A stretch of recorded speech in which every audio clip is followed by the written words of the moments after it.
Hello my dear students, आज मैं आप लोगों के लिए समरूप त्रिभुज पर आधारित उन प्रश्नों को लेकर आया हूं जो हमने पिछले वीडियो में कवर नहीं कर पाए थे। तो आज उन सभी प्रश्नों को कवर करने वाले हैं। तो चलिए आज का क्लास स्टार्ट करते हैं। तो चलिए बच्चों, आज का पहला प्रश्न देखते हैं। कोष्ठकों में दिए शब्दों में से सही शब्दों का प्रयोग करते हुए रिक्त स्थानों को भरें। तो कोष्ठक में शब्द दिया हुआ है, ठीक है। इन्हीं शब्दों की सहायता से रिक्त स्थानों को भरेंगे।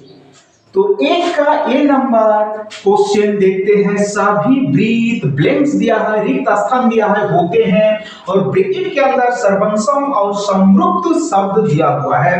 तो सबसे पहले सर्वनाम और समरूप शब्द के बारे में जानेंगे, आखिर में ये क्या होता है। तो सर्वनाम शब्द का संधि विच्छेद करेंगे तो क्या प्राप्त होगा बच्चों? सर्व जोड़ अंग जोड़ सम। क्लियर है? सर्व का मतलब यहां सभी होगा, अंग से मतलब भाग और सम मतलब समान या बराबर, ठीक है।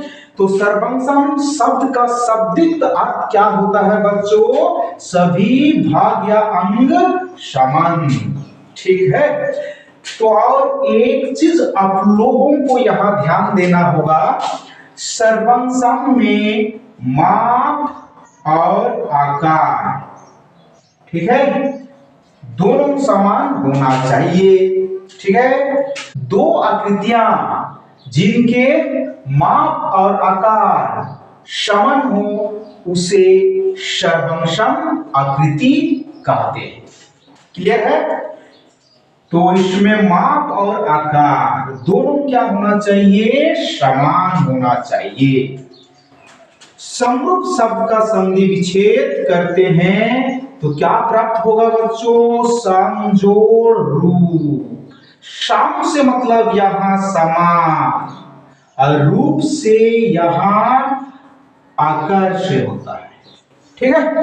रूप का मतलब आकार, यानी दो आकृतियां जिनके माप समान ना हो लेकिन आकार समान होना चाहिए, ठीक है। तो समरूप में आकार देखा जाता है, माप से कोई मतलब नहीं है। माप समान हो या समान ना हो, ठीक है, उससे मतलब नहीं है, लेकिन आकार समान होना चाहिए। जैसे एक ये छोटा वृत्त है और दूसरा जो ये बड़ा वृत्त है, ठीक है, दोनों का माप समान नहीं है।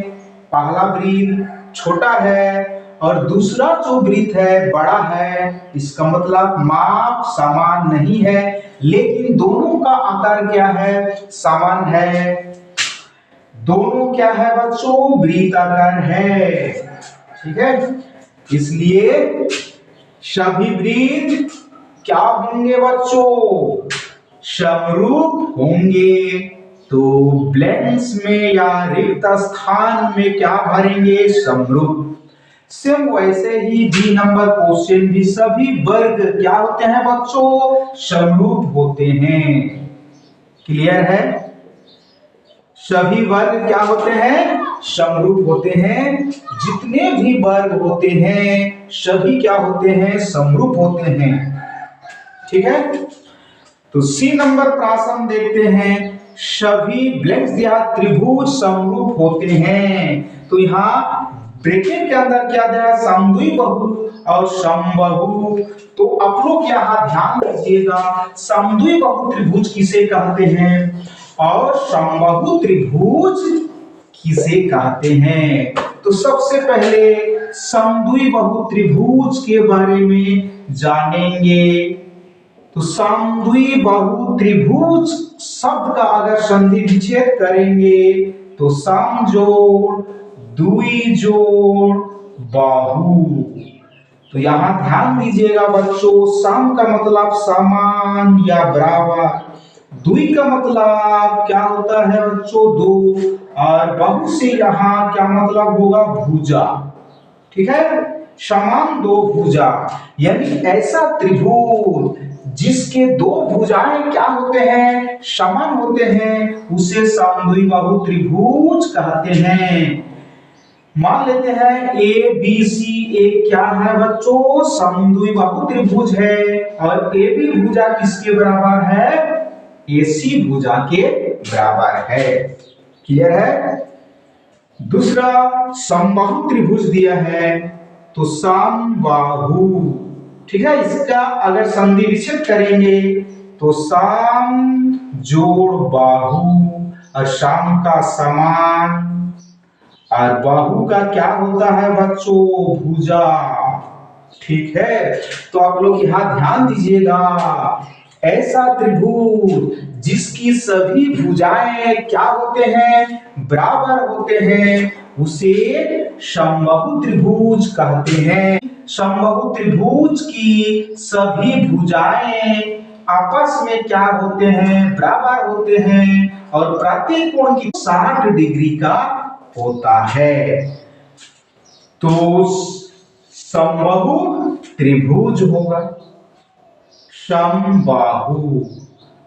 ठीक है, तो सभी समबाहु त्रिभुज क्या होते हैं बच्चों? समरूप होते हैं। तो आज का दूसरा नंबर प्रश्न देखते हैं। आकृति में डी समांतर बीसी है, तो इसी का मान है। तो यहां आकृति दिया हुआ है बच्चों, ठीक है, और इस आकृति की सहायता से इसी का मान कितना नंबर ऑप्शन में दिया है ये फाइंड करेंगे। क्लियर है? तो यहां क्या दिया है बच्चों? डीई समांतर बीसी। ठीक है, तो चूंकि क्या लिखेंगे बच्चों? डीई समांतर बीसी, इसलिए थेल्स प्रमेय से, थेल्स प्रमेय से, तो थेल्स प्रमेय क्या होता है बच्चों? एडी बट्टा डीबी बराबर एई बट्टा ईसी। ये क्या है? थेल्स प्रमेय है। थेल्स प्रमेय का दूसरा नाम भी है, ठीक है, थेल्स प्रमेय को आधारभूत समानुपातिकता प्रमेय के नाम से भी जाना जाता है। क्लियर है? तो एडी का मान यहाँ कितना दिया है? 1 दिया है, एडी के जगह 1 पुट करेंगे। डीबी का मान कितना दिया है? 2 दिया है, तो डीबी की जगह 2 पुट करेंगे। एई का मान कितना दिया है? 1.5 दिया है, और इसी यहां फाइंड करेंगे। तो बट्टा के नीचे क्या लिखेंगे? इसी। ठीक है, तो यहां क्रॉस मल्टीप्लिकेशन करेंगे या आड़ा तिरछा गुणा करेंगे। इसी को 1 के साथ गुणा करेंगे तो क्या प्राप्त होगा बच्चों? इसी ही प्राप्त होगा। ठीक है, और 2 को 1.5 के साथ गुणा करेंगे तो इसी बराबर 2 पंचे 10, 1 हासिल, 2 एकम 2, 1 3, दशमलव के बाद एक संख्या है, एक संख्या के पहले दशमलव। क्लियर है? तो इसी बराबर कितना आया बच्चों? 3। पॉइंट के बाद 0 का कोई मतलब नहीं होता है, इसलिए इसी बराबर यहाँ कितना सेमी आया बच्चों? 3 सेमी। और ये कितना नंबर ऑप्शन में दिया है? 1 नंबर ऑप्शन में दिया है। यही करेक्ट ऑप्शन है। तो बच्चों आज का तीसरा नंबर प्रश्न देखते हैं। आकृति में यदि डी समांतर बीसी है तो x का मान है। यहां आकृति दिया हुआ है, ठीक है, और इस आकृति की सहायता से ही x का मान फाइंड करेंगे। क्लियर है? तो यहां क्या दिया है बच्चों? चूंकि डी समांतर बीसी दिया है, थेल्स प्रमेय से। क्लियर है? तो थेल्स प्रमेय क्या होता है बच्चों? एडी बट्टा डीबी बराबर एई बट्टा एसी। तो मान पुट करेंगे AD का मान x है तो AD के जगह x पुट करेंगे। DB का मान 16 दिया है, DB के जगह 16 रखेंगे। AE का मान 34 दिया है तो AE के जगह 34 लिखेंगे। EC का मान 17 दिया है तो EC के जगह 17 पुट करेंगे। 17 से 34 कटेगा तो 17 एकम 17, 17 दूनी 34, तो x बट्टा 16 बराबर 2/1। तो यहाँ क्या करेंगे बच्चों, क्रॉस मल्टीप्लिकेशन करेंगे, x को 1 के साथ गुणा करेंगे तो x ही प्राप्त होगा, और 16 को 2 के साथ 16 गुना 2 बराबर 16 गुना कितना होता है बच्चों 32। और ये कितना नंबर ऑप्शन में दिया है, 1 नंबर ऑप्शन में दिया है, यही करेक्ट ऑप्शन है। तो चलिए बच्चों आज का चौथा नंबर प्रश्न देखते हैं।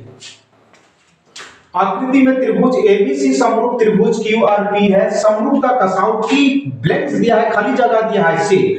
तो त्रिभुज एबीसी समरूप त्रिभुज क्यूआरपी दिया है और ये किस समरूपता कसौटी से दोनों त्रिभुज समरूप है ये फाइंड करेंगे। तो आप लोग यहां आकृति को ध्यान से देखना है। AB भुजा का 2 गुना त्रिभुज PQR में देखिए बच्चों कौन सा भुजा होगा, तो QR होगा, ठीक है। ध्यान से देखिए आकृति को, BC का 2 गुना PR होगा, AC का 2 गुना PQ होगा, ठीक है। तो सबसे पहले भुजाओं का अनुपात हम लोग निकाल लेते हैं। तो AB भुजा का संगत भुजा यहां क्या होगा बच्चों QR, और AB का मान कितना दिया है 2, QR का मान कितना दिया है 4, 2 एकम 2, 2 दूनी 4, 1/2 बराबर, इसको अनुपात के रूप में लिखेंगे तो 1/2 होगा। BC बट्टा क्या होगा बच्चों, BC का 2 गुना क्या दिया है PR, और BC कितना दिया है 2.5 बट्टा PR 5 दिया है।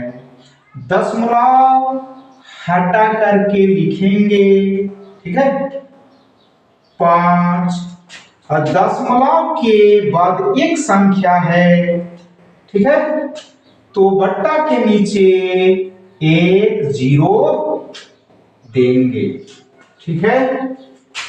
25 से कम 25, 25 दूनी 50, 1/2 बराबर 1/2। AC बट्टा क्या होगा बच्चों, AC का 2 गुना क्या दिया है PQ, तो क्या लिखेंगे PQ।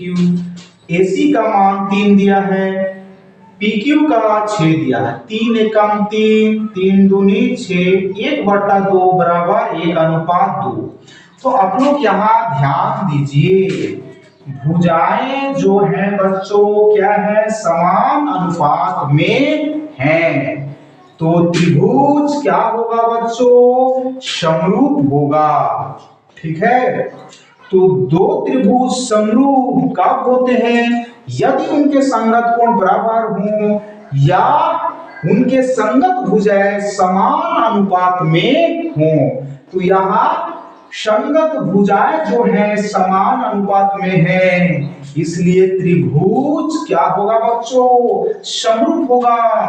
और किस समरूपता कसौटी से ये दोनों त्रिभुज समरूप होगा, तो यहां ध्यान दीजिए एस समरूपता कसौटी से दोनों त्रिभुज समरूप होगा, क्योंकि यहां भुजाएं जो है क्या है बच्चों समान अनुपात में है, क्लियर है। और ये एस समरूपता कसौटी कितना नंबर में दिया है, 2 नंबर में दिया है, यही करेक्ट ऑप्शन है।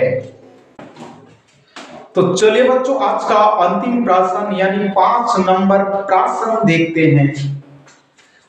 यदि त्रिभुज एबीसी और त्रिभुज डीईएफ में कोण ए बराबर कोण डी, कोण बी बराबर कोण एफ, कोण सी बराबर कोण ई है, तो कितना नंबर ऑप्शन सही होगा ये पता करेंगे। ठीक है, तो सबसे पहले त्रिभुज बना लेते हैं। एक त्रिभुज क्या दिया है बच्चों, ए बी सी, और दूसरा त्रिभुज डी ई एफ दिया है। ठीक है, तो कोण ए किसके बराबर है बच्चों, कोण डी के बराबर है। कोण बी किसके बराबर है, कोण एफ के बराबर है। और कोण सी कोण ई के बराबर है। तो त्रिभुज ए बी सी समरूप त्रिभुज क्या होगा बच्चों, यहां आप लोग ध्यान दीजिएगा, ए बी सी लिए और बी किसके बराबर है, कोण एफ के बराबर है, इसलिए यहां क्या लेंगे, डी एफ ई। ठीक है, क्या लिखेंगे बच्चों, डी एफ ई। ठीक है, क्योंकि कोण बी कोण ई के बराबर नहीं है। अगर कोण बी कोण ई के बराबर होता तो हम डी ई एफ लेता। ठीक है, यहां कोण बी कोण एफ के बराबर है। ठीक है, इसलिए डी एफ ई होगा। क्लियर है, क्योंकि यहां आप लोग ध्यान दीजिए, बीच में बी कोण आ रहा है, तो बीच में क्या आना चाहिए, एफ कोण आना चाहिए। ठीक है, तो त्रिभुज एबीसी समरूप त्रिभुज डीएफई, और ये कितना नंबर ऑप्शन में दिया है, 3 नंबर ऑप्शन में दिया है, यही करेक्ट ऑप्शन है। क्लियर है, तो इस प्रश्न के साथ ही आज का क्लास यहीं पे एंड करते हैं। जय हिंद, जय भारत।